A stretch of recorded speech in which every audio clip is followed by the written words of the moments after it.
What is up? This is Java Hav bringing you a gaming food review. Now, what is a gaming food review, you may ask? Well, plain and simple. I will be talking about gaming while eating food. Know how I should order the PEMDAS here, but I'm going to be eating lunch per se, and just talking about my favorite games. Just talking about games, just talking about games. That's it. I just want to talk about games and in my own critique, my own point of view, POV. Your sandwich about to be eaten, and we're just gonna chill. I'm gonna talk about some of my games here while I eat food. That's it. It's not gonna be too analytical, too critical, anything. I'm just gonna eat lunch and talk about what I like. And for the first episode, game reveal, if you couldn't tell, we're gonna talk about Metroid Prime today. Metroid Prime 1. Okay.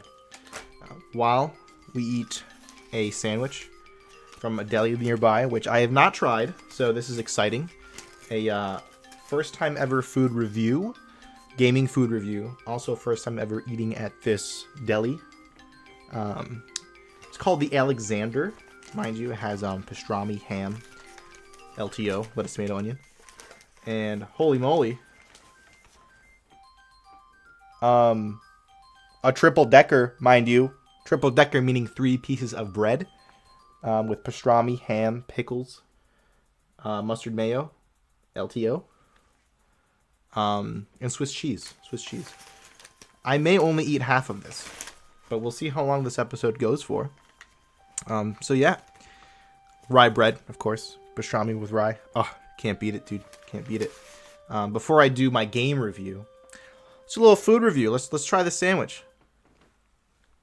I don't know if you guys want to watch, but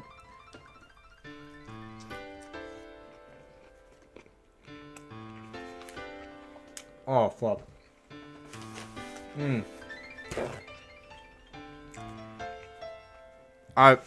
Dude, this place opened up to me like a year ago or so. I'm an idiot for not shopping. This is delicious. The mustard's not too much.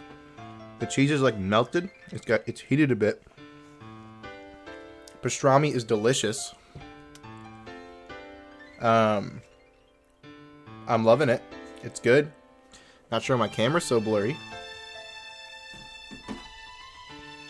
Don't know how to fix that. But yeah, what the hell, man? Alright, we got a new camera. Different camera. Not as blurry, which is good. A little more panned out, which is great. So yeah. I'm gonna keep that first part in. This sandwich is delicious. Why I have not eaten here sooner, I don't know. Pastrami's so salty, it's so good. The mustard is delish. And the ham is good too. Little melty cheese. Let's tomato onion. You can't screw that up. Mayo's good. Oh.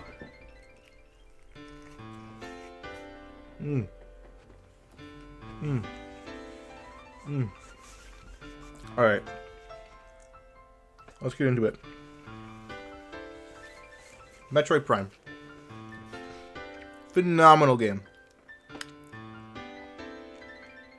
One of the greatest GameCube games, if not the best. Mario Baseball's pretty tight though, can't lie.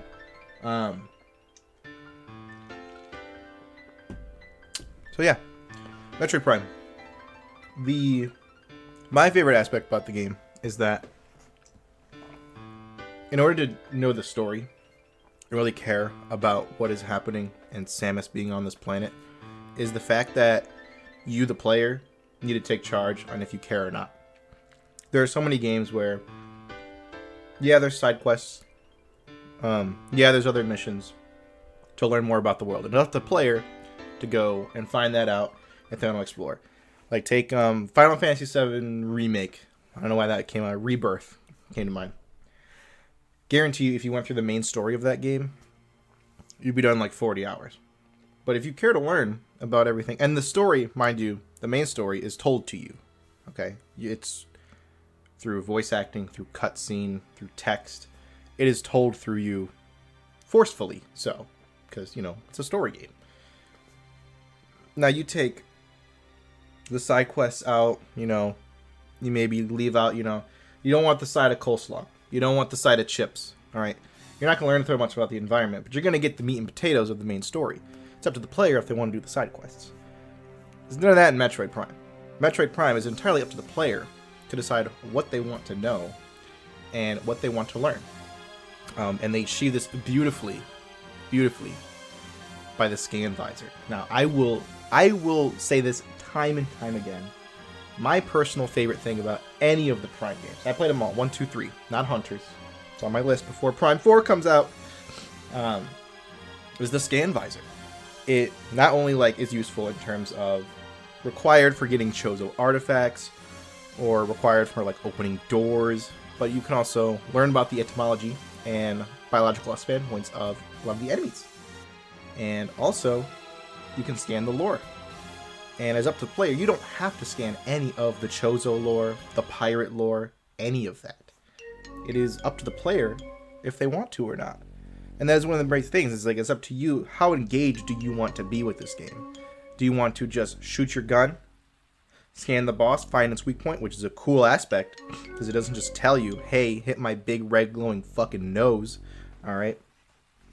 Oh, what part of Bongo can I hit? His big ass hands or his big ass eye? Okay, it's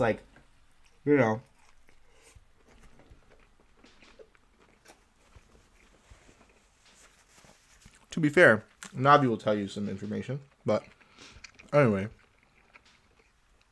You don't have to learn about the boss. You don't have to learn about the makeup of the surroundings. But you can. And it's sick. Okay? You can stop, learn about why there's poisonous water in the Chozo ruins. If you blow past every lore dump, every lore checkpoint, you just get to Flagra and it's okay, here's the boss. A poison flower. Sure. But then it's you kill it, the water turns normal. You did it. Okay? Why did I do it, though? Learn about the lore, dude. You learn about a poison infesting the planet that the Chozo once lived.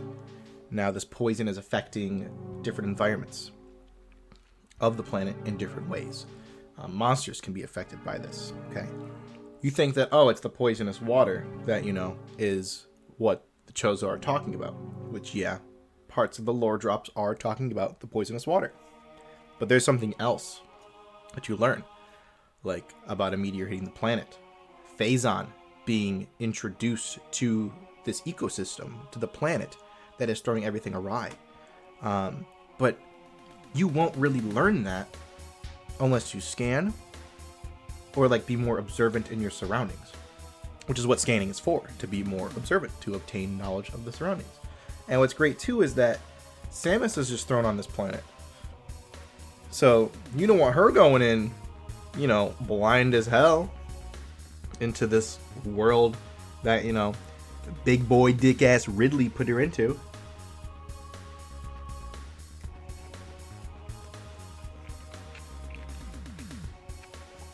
So good.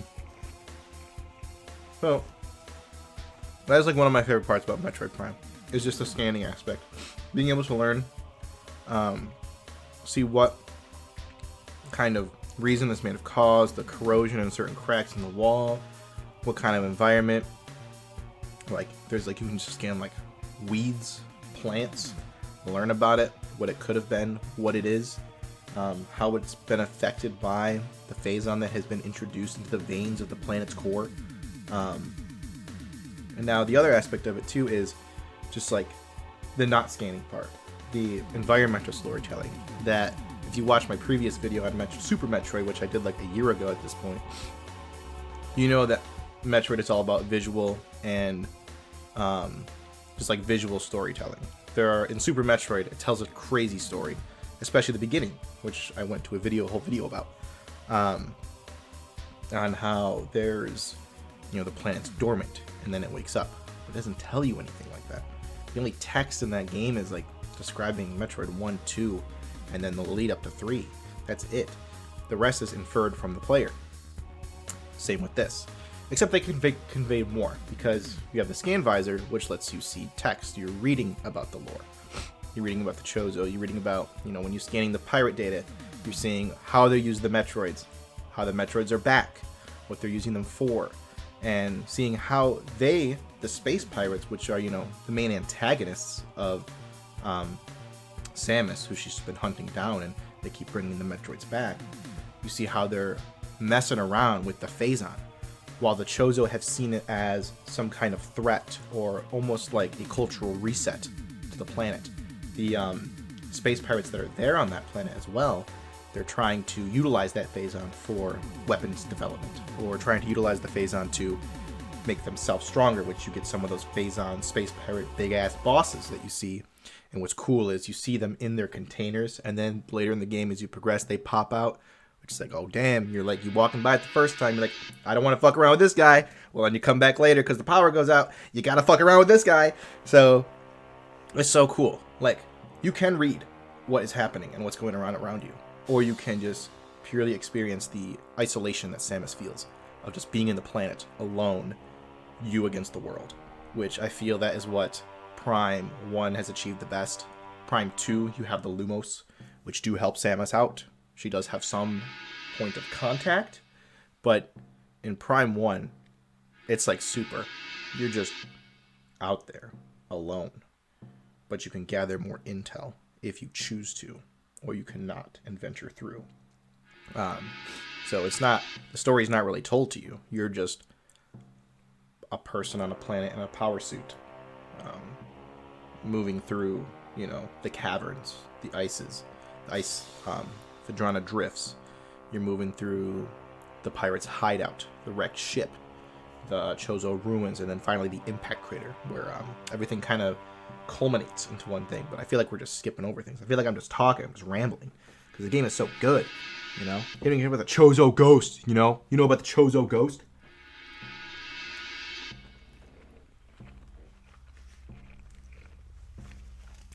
I know you get me started, like, how good the game is layered out. It's like, one of the things that you love or you don't love about a Metroidvania is the backtracking aspect to it. It's like, you go, 30% in to a world, you back out to another area, you got an item over here, you go maybe 50%, I get that. Maybe that's not some people's cup of tea. Totally understand. But in Metroid Prime, I feel like does it really well. You can get around pretty easily. Boost ball, morph ball. No screw attack in that game, but anyway, everything is kind of confined. Confined is the right word. Into just different hallways and rooms, but each room has so much life to it and gives purpose to that room, be it something new to get, a new enemy, something to scan to learn about later, something that gives you more intel on the backstory of the planet that you're on, because the more that you know, I feel like the safer that you are. I don't know if that's just me, but like, take for starting a job, for example, you don't know shit day one. 1 year in, you know so much. You feel so much more comfortable the more that you know to do something that is daunting at first, which is the great thing about Metroid Prime, is you can learn nothing, scared shitless the whole time and go through the game, or you can learn, take it piece by piece, step by step, and learn more about what the planet is doing and how it's reacting. Magmore Cavern's a banger, dude. Sorry, got distracted by this song. The song's so good. Magmore Caverns, the hub to everywhere, kind of where everything leads to and leads out of. You're always finding your way back to Magmore, dude. Magmore, dude. But, man. Finding all the artifacts. Getting the hints and clues. Being the Chozo ghosts. Such cool enemies. Even the mines. The mines where the Phazon is. Oh, dude. There's so many environments to this game. I think that was really cool. Be Jabba Hollow without some Jabba, you know what I'm saying? That's what is so cool.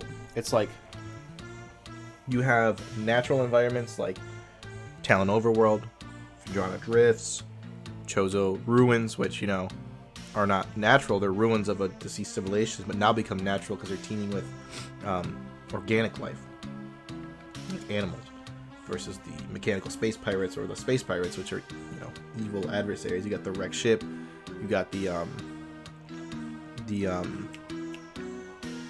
mines. Is it Phazon mines? Is that what it's called? I think there's Prime 1.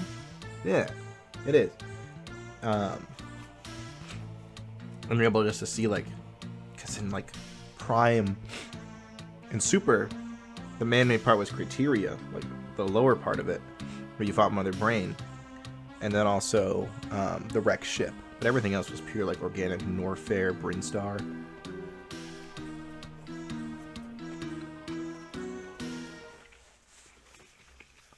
But the way all those elements seemingly clash together, and like Magmore Caverns, when you first go into it, has just like more animals, creatures, as opposed to space pirates. The further you progress towards Magmore, the more mechanical it gets. I'm trying to think of a room where like you're like going up the pistons. I think the plasma beams up there is what I'm thinking of. It's like you just like jump all the way up in this whole big lava room, but it's very like man-made almost. But like Magmore Caverns is like that factory reset.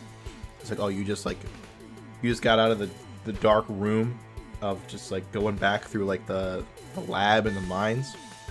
Well, here's Magmore, bright as day, it's all lava. So like it's just like a reset, which is super cool. Even like the X-ray visor, being able to see the ghost with the X-ray visor in that one room where you get the artifact.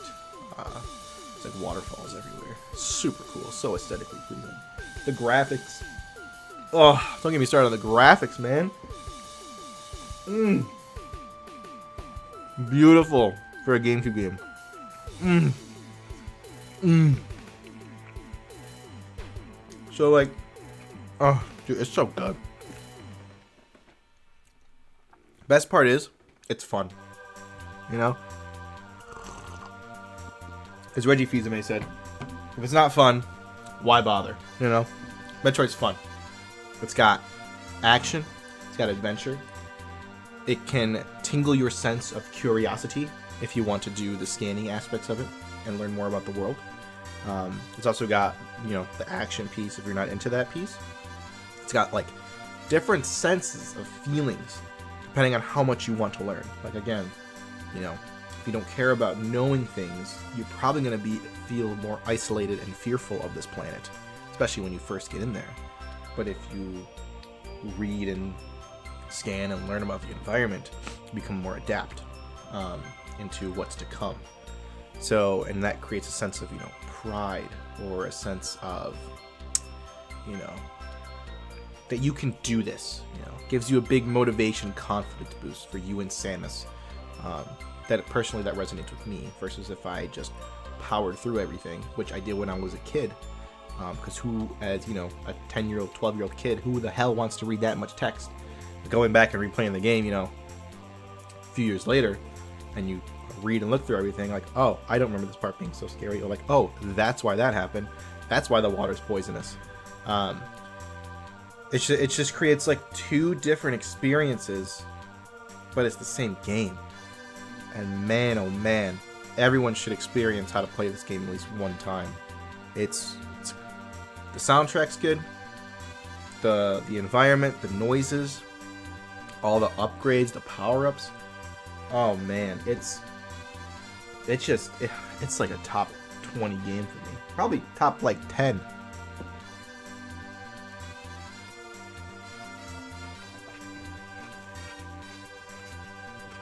But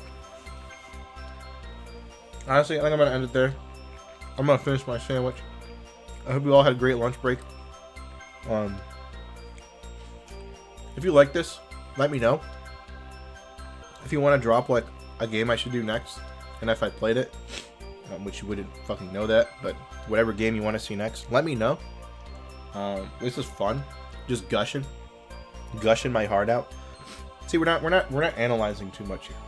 It's just my feelings, you know. Share your feelings down below, you know, in the comments on YouTube. If you feel the same way, if you feel different. But, dude, I'm so excited for Prime 4, man. It's a long time coming, dude. Long time coming. And the most recent trailer they put out right now, it's November 8th when I'm filming this. It's shaping up to be great. It's going to be great. But thank you all for watching. Thanks y'all for hanging. Hope you have a great rest of your lunch break at work. Or, you know, whatever you do with your mealtime. Just have a great one. Stay fresh, stay clean. And I will see you all in the next gaming food review. Deuces.